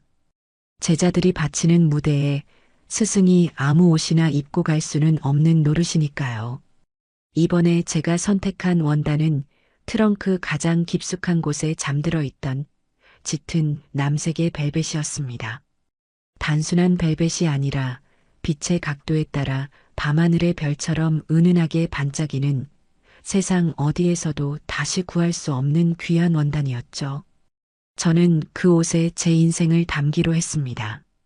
겉으로는 더없이 단순하고 고요한 드레스처럼 보이지만 그 안감에는 제가 직접 금실로 수놓은 거대한 제스민 덩굴이 휘감아 올라가도록 디자인했습니다. 겉으로 보이는 모습이 전부가 아닌 그 안에 숨겨진 열정과 이야기를 품고 있는 제 자신처럼 말입니다. 드레스가 완성되던 날 소미는 그것을 보고 말을 잇지 못했습니다. 할머니, 이건 그냥 옷이 아니라 예술 작품이에요. 박물관에 걸려 있어야 할 것 같아요. 아니다. 옷은 박물관에 걸리기 위해 만들어지는 게 아니야. 사람이 입었을 때, 그 사람의 인생과 함께 숨 쉴 때, 비로소 완성되는 거란다. 마침내 패션쇼 당일이 되었습니다. 저는 소미의 도움을 받아 곱게 화장을 하고 수십 년 만에 처음으로 머리를 우아하게 틀어 올렸습니다. 그리고 제 인생이 담긴 남색 벨벳 드레스를 입었습니다. 거울 앞에 선 제 모습은 더 이상 시장의 옷가게 할머니가 아니었습니다. 수많은 세월을 관통해 온 깊고 단단한 아름다움을 지닌 한 명의 예술가, 경성 제스민이 서 있었습니다. 패션쇼가 열리는 호텔 입구는 이미 수많은 기자들과 화려하게 차려입은 사람들로 인산인해를 이루고 있었습니다. 저와 소미가 낡은 택시에서 내리자 모두의 시선이 잠시 저희에게 쏠렸습니다. 그들의 눈에는 저 할머니는 누구지? 하는 호기심과 의아함이 가득했죠. 하지만 저는 조금도 위축되지 않았습니다. 오히려 그들의 시선을 당당하게 마주하며 행사장 안으로 천천히 걸어 들어갔습니다. 행사장 내부는 그야말로 별들의 전쟁터였습니다. 텔레비전에서나 보던 유명 배우들과 가수, 그리고 네로라 하는 재벌가의 사모님들까지 모두가 자신을 과시하기 위해 온몸을 명품으로 치장하고 있었죠. 저의 등장은 그 화려한 무리 속에서 조용한 파문을 일으켰습니다. 그 어떤 로고도 보석도 없었지만 제 드레스가 뿜어내는 기품과 아우라는 그 어떤 명품보다도 압도적이었기 때문입니다. 그때였습니다. 쇼의 주최자인 디자이너 장현수가 저를 발견하고는 다른 모든 귀빈들을 제쳐두고 제게로 한 걸음에 달려왔습니다. 그리고는 수많은 카메라와 사람들의 시선 앞에서 제 손을 잡고 허리를 굽혀 정중하게 인사를 했습니다. 선생님, 와주셔서 정말 영광입니다. 정말 보고 싶었습니다. 장현수의 눈에는 눈물이 그렁그렁 맺혀 있었습니다. 주변의 모든 사람들이 술렁이기 시작했습니다. 대한민국 최고의 디자이너가 저렇게 깍듯이 대하는 저 노부인은 대체 누구냐는 궁금증으로 가득했죠. 장현수는 저를 가장 좋은 자리로 직접 안내했습니다. 저는 자리에 앉아 쇼가 시작되기를 기다렸습니다. 그리고 제 눈에 한 사람의 모습이 들어왔습니다. 행사장 저쪽 구석, 스태프들이 분주하게 오가는 통로 옆에 위태롭게 서 있는 며느리 장유리의 모습이었습니다. 그 애는 아마 비싼 돈을 주고 암표를 사거나 아는 사람에게 부탁해 겨우 서서 보는 자리를 얻은 모양이었습니다. 잔뜩 기대에 부푼 얼굴로 어떻게든 이 화려한 세계의 일원인 척 보이려고 애쓰는 모습이 안쓰럽기까지 했습니다. 그리고 며느리의 시선이 마침내 저와 마주쳤습니다. 처음에는 저를 알아보지 못하는 듯 했습니다. 하지만 곧 대한민국 최고의 디자이너와 담소를 나누며 가장 좋은 자리에 앉아 있는 저 노부인이 자신이 그토록 촌스럽다고 무시하고 문전박대했던 시어머니라는 사실을 깨달았을 겁니다. 며느리의 얼굴이 순식간에 새하얗게 질리는 것을 저는 똑똑히 보았습니다. 아이의 눈동자가 지진이라도 난 것처럼 흔들렸습니다. 자신이 그토록 비웃고 경멸했던 시어머니가 자신이 선망하고 발 디디고 싶어 했던 바로 그 세계의 가장 높은 곳에 주인공처럼 앉아있는 모습을 목격한 겁니다. 그 순간 며느리의 허영으로 가득 찬 세상이 와르르 무너져 내리는 소리가 제 귀에까지 들리는 듯 했습니다. 쇼가 시작되고 화려한 조명이 무대를 비추었지만 며느리는 무대가 아닌 저만을 망연자실한 표정으로 바라보고 있었습니다. 그것이 바로 제가 준비한 가장 화려하고 가장 잔인한 복수의 클라이맥스였습니다. 패션쇼가 끝나고 난 뒤 세상은 온통 경성 제스민에 대한 이야기로 들끓었습니다. 다음 날 발행된 모든 신문과 잡지의 연예명과 문화면은 제 사진으로 도배되다시피 했습니다. 베일에 쌓여있던 전설의 디자이너, 경성 제스민의 귀환, 최고의 디자이너 장현수, 그녀를 스승이라 부르다 가격표를 압도하는 진정한 품격이란 무엇인가. 자극적이고 화려한 제목의 기사들이 쏟아져 나왔고 기자들은 제 과거를 캐내기 위해 혈안이 되었습니다. 70년대 명동에서 활동했던 제 의상실의 이름부터 제가 어떤 배우들의 옷을 만들었는지에 대한 이야기까지 제 과거는 순식간에 하나의 신화처럼 대중들에게 소비되기 시작했습니다. 이러한 상황은 당연히 며느리 장유리에게 직격탄이 되었습니다. 며느리의 기록장에는 이제껏 경험해보지 못했던 종류의 댓글들이 폭풍처럼 쏟아졌습니다. 이분이 그 경성 제스민 선생님 며느리라고? 시어머니가 그런 대단한 분인 줄도 모르고 촌스럽다고 저격한 거임? 진짜 대박이다. 진짜는 진짜를 알아본다더니 가짜는 진짜를 못 알아보는구나. 캐비어 먹는 게 자랑이 아니라 저런 시어머니를 둔 게 진짜 자랑이었을 텐데. 복을 제 발로 뻥 찼네. 어쩐지 옷 입는 수준이 딱 그 정도라고 생각했어. 명품만 걸친다고 교양이 생기는 게 아니지. 며느리가 그토록 공들여 쌓아 올렸던 강남사는 세련된 사모님이라는 허상은 하룻밤 사이에 산산조각이 났습니다. 그녀는 존경과 선망의 대상에서 순식간에 어리석고 무지한 며느리의 대명사이자 조롱거리로 전락해버렸죠. 그녀가 올리는 모든 게시물에는 이제 그래서 시어머니께 사과는 하셨어요? 라는 조롱 섞인 댓글이 따라붙었습니다. 엎친 데 덮친 격으로 바로 그 타이밍에 법원에서 최종 판결문이 날아왔습니다. 효도 계약서의 조항을 근거로 한 제 주장이 모두 받아들여져 강남 아파트의 소유권을 다시 저에게 이전하라는 판결이었습니다. 저는 한치의 망설임도 없이 변호사를 통해 즉시 집을 비우라는 내용 증명을 다시 보냈습니다. 이번에는 법원의 강제 집행 예고장과 함께였죠. 며느리의 세계는 이제 사방에서 무너져 내리기 시작했습니다. 그녀가 운영하던 온라인 쇼핑몰은 주인 안목이 저 정도인데 옷의 품질은 오죽할까. 혹시 여기도 유명 디자이너 옷 베껴서 파는 곳 아니냐는 의심과 불매운동의 표적이 되었습니다. 매출은 수직으로 하락했고 거래처들은 줄줄이 거래를 끊겠다고 통보해 왔습니다. 설상가상으로 그녀에게 각종 물품을 협찬해 주었던 명품 회사들은 브랜드 이미지 실추를 이유로 협찬했던 모든 물건들을 즉시 반환하라고 요구하기 시작했습니다. 심지어는 과거에 제공했던 물건들의 사용료까지 청구하겠다는 으름장을 놓았죠. 그녀의 곁에서 언니, 언니하며 따르던 사람들은 신기루처럼 사라졌고 전화기는 빚독촉을 하는 채권자들의 연락으로 불이 나기 시작했습니다. 그제야 아들 민규에게서 엉엉 우는 목소리로 전화가 걸려왔습니다. 어머니, 제발 좀 멈춰주세요. 저희 이제 어떡해요. 집에서도 쫓겨나고 유리 사업도 다 망하게 생겼어요. 어머니, 저희가 다 잘못했어요. 저는 차가운 목소리로 대답했습니다. 내가 뭘 했는데? 나는 내 옷을 입고 내 실력을 보여줬을 뿐이다.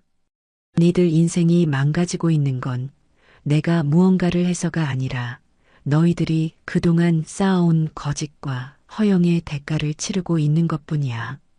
모든 것은 자업자득이란다. 어머니, 그래도 가족이잖아요. 어떻게 이렇게까지 하실 수 있어요? 가족? 네 엄마가 네 와이프한테 문전박대 당하고 촌스럽다는 모욕을 당할 때 너는 그 가족을 위해 뭘 했지? 이제 와서 가족을 들먹이지 마라. 역겹구나.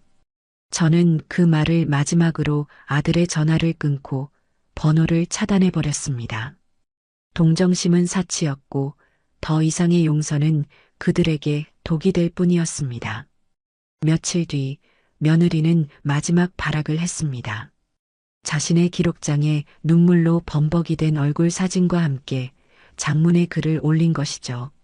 시어머니의 갑작스러운 변심과 오해로 인해 자신이 어떻게 마녀사냥을 당하고 있는지, 집에서 쫓겨나 길거리에 나앉게 생긴 자신의 처지가 얼마나 비참한지에 대해 눈물로 호소하는 글이었습니다. 일방적으로 자신을 피해자로, 저를 가해자로 둔갑시키는 교묘한 감성팔이였죠. 몇몇 동정적인 여론이 생겨나는 듯 했습니다. 하지만 소미와 저는 이미 그럴 줄 알고 모든 것을 준비해둔 상태였습니다. 저는 며느리의 글이 올라오자마자 제 기록장에 짧은 글 하나를 올렸습니다. 진실은 때로 불편하고 많은 말을 필요로 하지 않습니다. 그리고 그 글과 함께 한 장의 사진을 첨부했습니다. 바로 며느리가 제게 보냈던 수많은 문자 메시지들을 캡처한 사진이었습니다. 그 안에는 어머니 구질구질하게 이러지 마세요. 그 나이의 주책이에요. 다신 우리 앞에 나타나지 마세요. 같은 날 것 그대로의 폭언들이 고스란히 담겨 있었죠. 그리고 마지막으로 제가 며느리에게 문전박대 당하던 날 아파트 복도 화면에 찍힌 문을 쾅 닫고 들어가는 며느리의 뒷모습이 담긴 짧은 영상도 함께 올렸습니다. 여론은 다시 한번, 그리고 이번에는 돌아올 수 없을 정도로 완벽하게 뒤집혔습니다.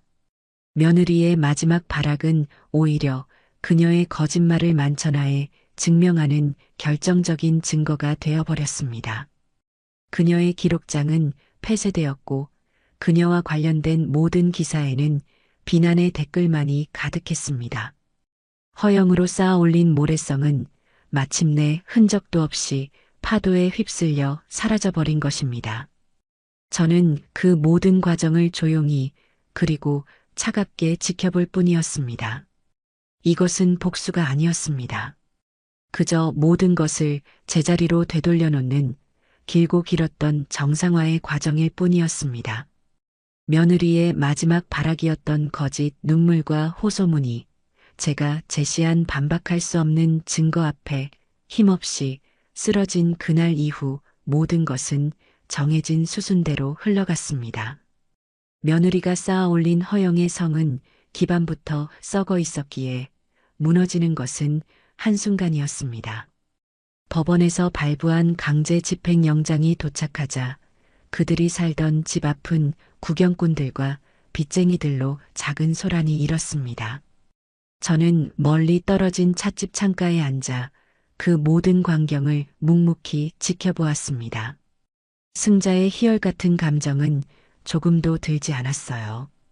그저 제자리가 아니었던 것들이 길고 긴 혼란의 시간을 거쳐 마침내 제자리로 돌아오고 있다는 안도감과 함께 인생의 덧없음에 대한 깊은 회한만이 찻잔 위로 피어오를 뿐이었습니다. 이삿짐 트럭은 생각보다 아주 작았습니다. 그 넓은 집을 채우고 있던 값비싼 가구와 장식품들은 대부분 빌린 것이거나 할부금이 채 끝나지 않아 도로 빼앗긴 것들이었던 모양입니다. 트럭에 실리는 것은 고작 몇 개의 옷상자와 아이의 낡은 장난감들이 전부였어요. 며느리는 검은 모자와 안경으로 얼굴을 가린 채 사람들의 시선을 피해 허둥지둥 트럭에 올라탔습니다. 한때 그토록 고고하고 오만했던 모습은 온데간데 없었죠. 그 옆에서 고개를 푹 숙인 채 짐을 나르던 아들 민규의 모습은 제 아들이라고 믿고 싶지 않을 만큼 초라하고 왜소했습니다. 트럭이 떠나고 모든 것이 정리된 뒤 저는 제 집이었으나 한동안 제 집이 아니었던 그곳의 현관문 앞에 섰습니다. 변호사가 건네준 새로운 열쇠로 문을 열자 텅 빈 공간이 저를 맞았습니다. 며느리의 값비싼 향수 냄새와 거짓 웃음소리가 사라진 집은 비로소 본연의 고요함을 되찾은 듯 했습니다. 그 후로 며느리와 아들의 소식은 한동안 들려오지 않았습니다. 저 또한 굳이 그들의 소식을 찾아 듣지 않았어요. 제게는 이제 그들의 인생을 염려할 시간에 해야 할 더 중요한 일들이 많았으니까요. 그들의 소식을 다시 듣게 된 것은 그로부터 두어 달쯤 지났을 때였습니다. 어느 날 저녁 제 낡은 시장 가게의 셔터를 반쯤 내렸을 때 누군가 저를 부르는 소리가 들렸습니다. 돌아보니 그곳에는 제 아들 민규가 서 있었어요. 마지막으로 보았던 날보다 훨씬 더 수척해지고 얼굴에는 깊은 그늘이 드리워져 있었습니다. 비싼 양복 대신 몸에 맞지 않는 낡은 작업복 점퍼를 걸치고 있었고 한때는 깔끔하게 손질되어 있던 머리는 아무렇게나 자라나 덥수룩했습니다. 그 손에는 기름때가 거뭇하게 배어 있었어요. 어머니 저 민규예요. 아들의 목소리는 힘없이 갈라져 나왔습니다. 저는 아무 말 없이 내리던 셔터를 마저 올리고 아들을 가게 안으로 들어오게 했습니다. 가게 안의 작은 간이 의자에 앉은 아들은 한참 동안 아무 말도 하지 못하고 고개만 푹 숙이고 있었습니다. 저는 묵묵히 뜨거운 물을 끓여 아들에게 따뜻한 차 한 잔을 건넸습니다. 김이 모락모락 피어오르는 찻잔을 두 손으로 감싸 쥔 아들은 마침내 무겁게 입을 열었습니다.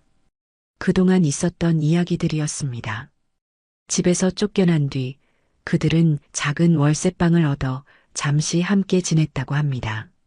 하지만 돈이 떨어지고 세상에 비난이 쏟아지자 며느리는 매일같이 술을 마시고 아들에게 폭언을 쏟아냈다고 해요. 모든 것이 제 탓이고 모든 것이 무능한 남편인 아들 탓이라면서요. 아들은 묵묵히 그 모든 것을 감당하며 새벽부터 밤늦게까지 공사판을 전전하며 돈을 벌었다고 합니다. 하지만 그 돈은 며느리의 카드값을 감당하기에도 턱없이 부족했죠. 그러던 어느 날 아들이 큰 마음을 먹고 며느리에게 이야기했다고 합니다. 이제라도 허영을 버리고 두 사람이 함께 땀 흘려 일하며 밑바닥부터 다시 시작하자고요. 빚도 함께 갚아나가고 작은 행복을 찾으며 살아가자고 애원했다고 합니다. 하지만 며느리의 대답은 냉소적이었다고 해요. 너가 뭘 할 수 있는데? 네가 뭘 할 수 있냐고. 이 무능한 인간아. 네 엄마한테 가서 빌든지 무릎이라도 꿇든지 해서 돈이라도 받아와. 난 이렇게 못 살아. 난 장유리야. 내가 어떤 사람인데 이런 바닥에서 썩어야 하냐고. 그 순간 아들은 모든 것을 깨달았다고 합니다. 아내가 사랑했던 것은 조민규라는 사람이 아니라 강남 아파트와 자신이 벌어다주는 돈, 그리고 사모님이라는 허울뿐이었다는 사실을요. 그리고 자신 또한 아내의 허영심을 채워주기 위해 어머니를 방패막이 삼아 등 돌렸던 비겁한 아들이었다는 것을요. 그날 밤 아들은 며느리와 크게 다투었다고 합니다. 그리고 난생 처음으로 아내에게 자신의 목소리를 냈다고 해요. 그래, 나는 무능한 인간이다. 그런 나를 만든 건 너의 끝없는 욕심과 나의 비겁함이었어. 하지만 더 이상은 네 욕심을 채우는 기계로 살지 않겠다. 그리고 우리 어머니, 다시는 그분께 손 벌릴 생각하지 마. 너는 그럴 자격 없어. 아들은 그렇게 말하고 그 길로 짐을 챙겨 집을 나왔다고 합니다. 그리고는 몇 주 동안 고시원을 전전하며 빚을 갚기 위해 닥치는 대로 일을 했다고 해요. 그러다 문득 이대로는 안 되겠다는 생각이 들었다고 합니다. 용서를 구하기 전에 먼저 인간다운 사람이 되어야겠다고요. 아들의 긴 이야기가 끝났습니다. 저는 아무 말 없이 아들의 거칠어진 손을 바라보았습니다. 한때는 희고 곱기만 했던 그 손이 이제는 고된 노동의 흔적으로 상처투성이었습니다. 아들은 고개를 들어 저를 바라보았습니다. 눈물을 흘리거나 용서를 구하지 않았어요. 그저 아주 담담하고 또렷한 목소리로 말했습니다. 어머니, 제가 정말 죄송합니다. 제가 어리석었고 비겁했습니다. 어머니께 용서를 구하지 않겠습니다. 아니, 아직은 그럴 자격이 없습니다. 하지만 어머니, 저 정말 다시 시작하고 싶습니다. 누구의 남편, 누구의 아들이 아니라 그냥 조민규라는 이름으로 제 힘으로 일어서고 싶습니다. 그리고 언젠가 제가 제 자신에게 떳떳해졌을 때 그때 가서 어머니께 아들이라고 다시 한번 부를 수 있도록 허락해 주십시오. 아들의 눈은 더 이상 과거의 그 유약하고 책임감 없던 눈이 아니었습니다. 깊은 고통의 시간을 지나온 사람만이 가질 수 있는 단단하고 진실한 빛을 띠고 있었습니다. 저는 말없이 일어나 가게 구석의 작은 풍로에 불을 켰습니다. 그리고 찬밥 한 덩이와 남은 김치를 넣고 작은 냄비에 담아 끓이기 시작했습니다. 잠시 후 김치죽이 뭉근하게 끓어오르자 저는 그것을 그릇에 담아 아들 앞에 놓아주었습니다. 일단 이거 먹어라. 속이 많이 허할 테니. 아들은 말없이 김치죽을 바라보다가 이내 숟가락을 들었습니다. 그리고는 허겁지겁 마치 며칠을 굶은 사람처럼 죽을 떠먹기 시작했습니다. 뜨거운 죽을 삼키며 아들의 눈에서 마침내 굵은 눈물방울이 뚝뚝 떨어져 내렸습니다. 그릇 위로, 자신의 거친 손등 위로. 그것은 변명의 눈물도 동정을 구하는 눈물도 아니었습니다. 자신의 지난 삶에 대한 깊은 참회의 눈물이자 그럼에도 불구하고 살아내겠다는 다짐의 눈물이었습니다. 저는 아들이 그릇을 다 비울 때까지 아무 말 없이 그 모습을 지켜봐 주었습니다. 우리의 화해는 거창한 용서의 말이 아닌 그저 따뜻한 김치죽 한 그릇으로 그렇게 조용히 시작되고 있었습니다. 아직 갈 길이 멀지만 제 아들은 비로소 어른이 되기 위한 첫걸음을 뗀 것입니다. 아들이 눈물과 함께 뜨거운 김치죽 한 그릇을 전부 비워냈을 때 제 가게 밖은 이미 짙은 어둠이 내려앉아 있었습니다. 우리는 한동안 아무 말도 하지 않았어요. 텅 빈 그릇을 앞에 두고 고개를 숙인 아들의 어깨는 지난 몇 달간의 고된 시간을 증명하듯 무겁게 떨리고 있었죠. 저는 그 어깨를 말없이 두드려주는 대신 찻잔에 따뜻한 차를 다시 채워주었습니다. 지금 아들에게 필요한 것은 값싼 동정이나 위로가 아닌 스스로의 힘으로 다시 일어설 수 있다는 믿음과 시간이라는 것을 알고 있었으니까요. 어머니, 저는 이제 어떻게 살아야 할까요? 한참 만에 아들이 던진 질문은 마치 길 잃은 아이처럼 막막하고 공허했습니다. 저는 잠시 창밖을 바라보다가 나지막이 입을 열었습니다. 글쎄다. 나도 내일 당장 어떻게 살아야 할지 막막한데 너 인생까지 내가 정해줄 수는 없겠지. 다만 한 가지는 확실하구나. 우리는 더 이상 과거에 살 수는 없다는 것. 저는 자리에서 일어나 가게 구석에 놓아두었던 가방에서 열쇠 꾸러미를 꺼냈습니다. 며칠 전 변호사에게서 돌려받은 강남 아파트의 모든 현관카드였어요. 저는 그 카드들을 아들 앞에 테이블 위에 올려놓았습니다. 이 집, 이제 어떻게 하고 싶니? 나는 이제 그 집이 싫다. 그곳에는 내 남편과의 행복했던 추억보다 내 아들의 비겁했던 순간과 내 며느리의 오만했던 기억이 더 진하게 배어 있어. 나는 유령이 나오는 집에서는 살고 싶지 않구나. 제 말에 아들은 아주 오랫동안 아무 말이 없었습니다. 자신의 인생의 목표이자 모든 것이었던 그 집. 그 집을 되찾기 위해 혹은 그 집을 지키기 위해 자신의 영혼까지 팔았던 지난 날들이 주마등처럼 스쳐 지나가는 듯 했습니다. 한참의 침묵 끝에 아들이 마침내 고개를 들고 저를 바라보며 말했어요. 팔아요, 어머니. 그 집은 이제 우리 가족에게 상처만 남은 곳이에요. 어머니 말씀처럼 유령이 나오는 집이에요. 그 집을 팔고 그 돈으로 어머니가 정말로 살고 싶은 어머니의 영혼이 담길 진짜 집을 지으세요. 그것이 바로 제 아들이 어른이 되어 내린 첫 번째 결정이었습니다. 우리는 더 이상 과거의 상징이었던 강남 아파트에 얽매이지 않기로 했습니다. 그 집을 팔아 마련한 돈은 우리의 새로운 미래를 위한 주춧돌이 될 것이었습니다. 그날 이후 아들은 자신의 속죄를 행동으로 보여주기 시작했습니다. 낮에는 인테리어 회사에서 꾸준히 일을 하며 기술을 배우고 밤에는 잠을 쪼개가며 저와 함께 우리의 새로운 보금자리를 찾아다녔습니다.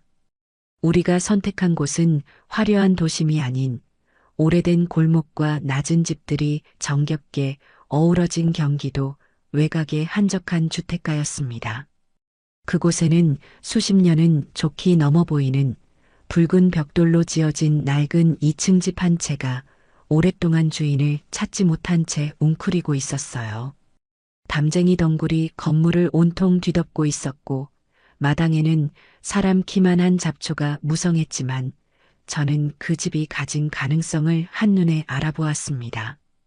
커다란 창을 내면 따스한 햇살이 집 안가득 들어올 것이고 낡은 옥상은 제자들과 함께 차를 마실 수 있는 아름다운 휴식 공간이 될 수 있을 것 같았죠. 민규야, 나는 이곳에 내 마지막 꿈을 심으려 한다. 이곳을 세상에서 가장 아름다운 아뜰리에로 만들고 싶어. 너의 힘이 필요하다. 네, 어머니. 이곳은 제가 짓겠습니다. 제 손으로 어머니의 집을, 우리의 새로운 집을 짓게 허락해 주세요. 그날부터 아들은 자신의 모든 것을 걸고 집을 고치기 시작했습니다. 그것은 단순한 공사가 아닌 무너진 자신의 삶과 우리 가족의 관계를 다시 세우는 과정과도 같았어요. 아들은 썩은 기둥을 갈아내고 뒤틀린 문짝을 바로잡으며 자신의 과거를 속죄하듯 땀을 흘렸습니다. 서툰 망치질에 손을 찧어 피가 나고 무거운 자재를 나르다 허리를 삐끗하기 일쑤였지만 아들은 단 한 번도 힘들다는 내색을 하지 않았습니다. 저는 그런 아들의 곁에서 아뜰리에의 전체적인 그림을 그렸습니다. 1층은 제자들과 함께 옷을 만들고 세상과 소통할 수 있는 환한 작업 공간으로 2층은 저와 아들이 함께 살 수 있는 작지만 아늑한 가정집으로요. 저는 매일 아들의 점심밥을 챙겨 공사 현장으로 갔습니다. 우리는 흙먼지 날리는 마당에 쪼그려 앉아 함께 밥을 먹으며 집의 미래와 우리의 미래에 대해 이야기했습니다. 그 시간들은 제게 있어 그 어떤 화려한 만찬보다도 따뜻하고 충만한 시간이었습니다. 한편 세상에서 완전히 사라진 것만 같았던 제 옛 며느리 장유리에 대한 소문이 간간히 들려오기 시작했습니다. 시장의 오랜 친구들을 통해 듣게 된 그 아이의 소식은 처참하기 그지없었어요. 믿었던 친구들에게 사기를 당해 남은 돈을 모두 잃고 이제는 식당 주방에서 허드렛 일을 하거나 밤에는 대리운전을 하며 하루하루를 힘겹게 버티고 있다는 이야기였습니다. 한때는 세상의 정상에 서 있는 것처럼 굴었던 그 아이가 이제는 가장 비참한 밑바닥에서 홀로 고통의 시간을 보내고 있었던 겁니다. 저는 그 소식을 들으며 마음 한구석이 아려왔지만 애써 모른 척했습니다. 스스로의 힘으로 바닥을 딛고 일어서지 않는 한 그 누구의 동정도 그 아이에게는 독이 될 뿐이라는 것을 알고 있었으니까요. 그러던 어느 초겨울의 해질녘이었습니다.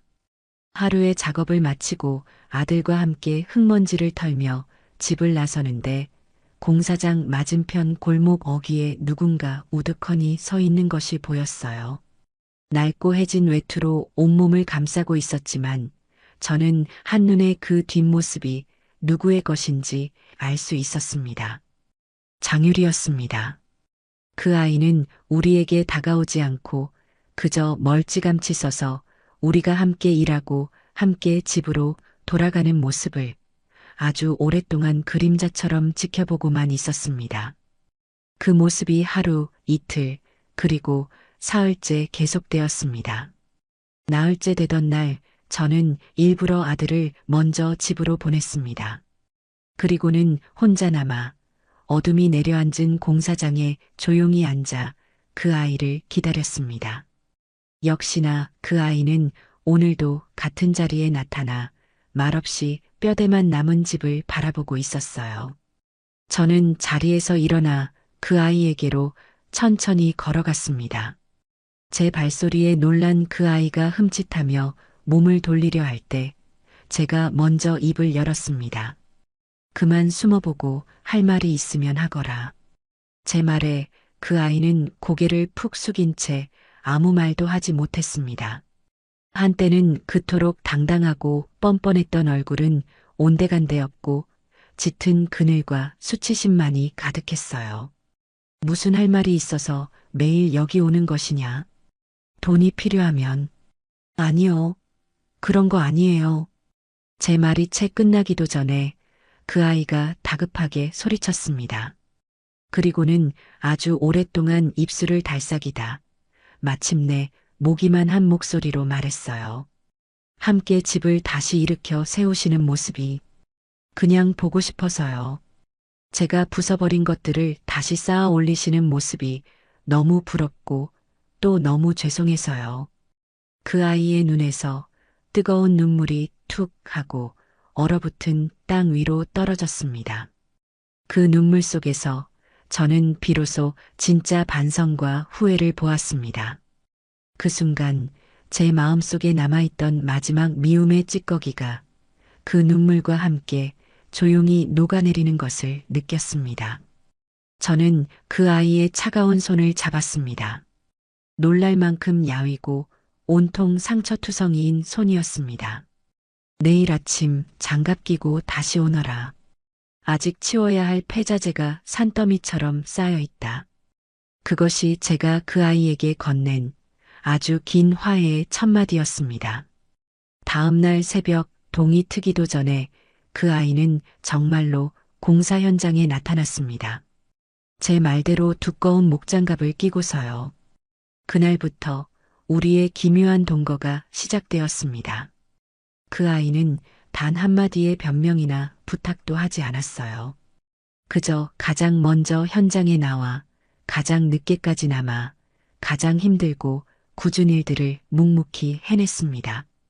무거운 시멘트 포대를 나르고 날카로운 폐자재를 정리하고 일하는 인부 아저씨들의 점심을 챙기는 것이 그 아이의 일이었습니다. 아들 민규는 처음에는 그런 옛 아내의 모습을 애써 외면했습니다. 어색함과 분노, 그리고 아직 정리되지 않은 연민이 뒤섞인 복잡한 감정 때문이었겠죠. 두 사람은 한 공간에 있으면서도 마치 투명 인간처럼 서로를 대했어요. 하지만 시간이 흐를수록 그 침묵의 벽은 조금씩 허물어지기 시작했습니다. 어느 날 아들이 무거운 목재를 옮기다 발을 헛디뎌 넘어질 뻔한 순간이 있었어요. 그때 저 멀리서 폐자재를 나르던 그 아이가 모든 것을 내던지고 달려와 아들의 허리를 붙잡아 주었습니다. 아들은 놀란 눈으로 그 아이를 바라보았고 그 아이는 아무 말 없이 아들의 옷에 묻은 톱밥을 털어주고는 다시 자신의 자리로 돌아갔습니다. 그날 이후 아들은 식사 시간이면 그 아이의 목까지 밥을 퍼서 말없이 건네주기 시작했습니다. 그들의 관계는 그렇게 아주 느리고 조심스럽게 서로의 상처를 보듬는 방식으로 다시 시작되고 있었어요. 저 또한 그 아이에게 단 한 번도 따뜻한 말을 건네지 않았습니다. 대신 매일 밤 고된 노동으로 지쳐 잠든 그 아이의 상처투성이 손에 몰래 약을 발라주곤 했죠. 그것이 제가 할 수 있는 최선의 용서이자 위로였습니다. 혹독했던 겨울이 지나고 마침내 봄이 왔을 때 우리의 새로운 집도 거의 완성되었습니다. 아들의 망치질과 그 아이의 땀방울, 그리고 저의 꿈이 더해져 낡은 폐가는 마침내 세상에서 가장 따뜻하고 아름다운 공간으로 다시 태어났어요. 저는 집의 이름을 재봉틀과 망치라고 지었습니다. 저의 재봉틀과 아들의 망치가 함께 지은 집이라는 뜻이었죠. 우리는 거창한 개업식 대신 우리 세 사람의 힘으로 집을 완성한 것을 기념하는 작은 집들이를 열기로 했습니다. 시장의 오랜 친구들과 소미, 그리고 아들의 공방 식구들, 공사를 도와주었던 인부 아저씨들까지 고마운 사람들을 초대해 마당에서 조촐한 음식을 나누어 먹었습니다. 그날 그 아이는 손수 만든 앞치마를 두르고 하루 종일 부엌에서 음식 나르는 일을 도왔습니다. 한때는 남이 해주는 음식만 먹던 그 아이가 다른 사람을 위해 땀 흘리며 봉사하는 법을 배우고 있었던 겁니다. 모든 손님들이 돌아가고 우리 세 사람만 남았을 때 저는 조용히 그 아이를 불렀습니다. 그리고 정성껏 포장한 작은 상자 하나를 내밀었어요. 이거 열어보거라. 상자 안에는 제가 그 아이를 위해 직접 만든 가죽 골무 하나가 들어 있었습니다. 제 이니셜과 함께 작은 제스민 꽃 한 송이가 새겨진 세상에 단 하나뿐인 골무였죠. 그 아이는 골무를 받아든 채 아무 말 없이 눈물만 뚝뚝 흘렸습니다. 내일부터 저 1층 아뜰리에 바닥 청소부터 다시 시작이다. 대답해야지. 내 제자. 제가 제자라고 말하는 순간 그 아이는 참고 있던 울음을 터뜨리며 제 앞에 무릎을 꿇었습니다. 그리고는 아이처럼 서럽게 울며 아주 오랫동안 고개를 들지 못했어요. 아들은 그런 제 옛 며느리이자 제 세 제자의 어깨를 이제는 어엿한 어른의 손으로 말없이 감싸주었습니다. 그날 이후 재봉틀과 망치에서는 새로운 이야기가 시작되었습니다. 1층 아뜰리에에서는 저와 제 세 제자가 함께 옷을 만들고 2층 가정집에서는 저와 아들이 함께 소박한 저녁을 차려 먹었죠. 제 제자는 정말로 바닥 청소부터 다시 시작했습니다. 하지만 그 아이의 얼굴에는 더 이상 과거의 그늘이 없었어요. 자신의 손으로 무언가를 배우고 만들어내는 기쁨으로 하루하루를 충실하게 채워나갔습니다. 아들은 자신의 공방을 성실하게 운영하며 강우와 함께하는 시간을 가장 큰 행복으로 여겼습니다. 주말이면 세 남자가 저희 집에 와 함께 밥을 먹고 마당에서 공놀이를 하기도 했어요. 제 제자는 그런 그들을 보며 아주 옅지만 진심이 담긴 미소를 지을 줄 알게 되었습니다. 어느 맑은 가을날 오후였습니다. 저는 2층 창가에 앉아 마당에서 함께 웃고 있는 아들과 손자 그리고 그들에게 줄 간식을 챙겨나가는 제 제자의 모습을 가만히 내려다보았습니다. 완벽하지는 않지만 그래서 더 소중한 세상에 단 하나뿐인 새로운 형태의 가족이었습니다. 우리는 모든 것을 잃었고 또 모든 것을 되찾았습니다. 그리고 마침내 상처의 폐허 위에서 재봉틀과 망치로 서로의 삶을 기워주고 다시 세워주며 진짜 가족이 되어가고 있었습니다. 창밖으로는 따스한 햇살이 쏟아져 내리고 있었어요. 제 인생의 가장 혹독했던 겨울이 지나고 마침내 길고 따뜻한 진짜 봄이 오고 있었습니다. 세월은 강물처럼 흘러 또다시 몇 번의 계절이 조용히 피고 졌습니다. 혹독했던 겨울의 상처 위로 파릇한 새싹이 돋아나고 그 싹이 무성한 잎을 피워낸 뒤 마침내 모든 것을 품어 안는 풍요로운 가을이 다시 찾아왔어요. 재봉틀과 망치라는 소박한 이름이 붙은 우리의 새로운 집은 이제 동네의 풍경 속에 오래전부터 그 자리에 있었던 것처럼 자연스럽게 녹아들어 있었습니다. 오늘은 제 손자 강우가 초등학교에 입학하는 아주 특별한 날이었습니다. 이른 아침부터 2층의 작은 거실은 오래간만에 설렘과 부산스러움으로 가득했지요. 저는 밤새워 마지막으로 손을 본 강우를 위한 책가방을 마지막으로 점검하고 있었습니다. 평범한 가죽 가방이 아니에요. 아이의 어깨에 무리가 가지 않도록 가장 가벼우면서도 튼튼한 원단을 고르고 아이가 좋아하는 공룡 모양을 손으로 수놓아 만든 세상에 단 하나뿐인 책가방이었습니다. 어머니, 가방끈 길이는 이 정도면 괜찮을까요? 아들 민규는 어느새 제법 전문가의 태가 나는 손으로 자신이 직접 깎아 만든 나무 이름표를 가방에 달아주며 물었습니다. 아들의 공방은 이제 정직한 조목수라는 이름으로 제법 알려져 주문이 끊이지 않을 정도가 되었어요. 자신의 땀으로 일군 성실한 성공은 아들의 얼굴에서 과거의 유약함을 모두 지우고 건강한 자신감을 채워주었습니다. 그때 현관문이 열리며 한 사람이 들어섰습니다.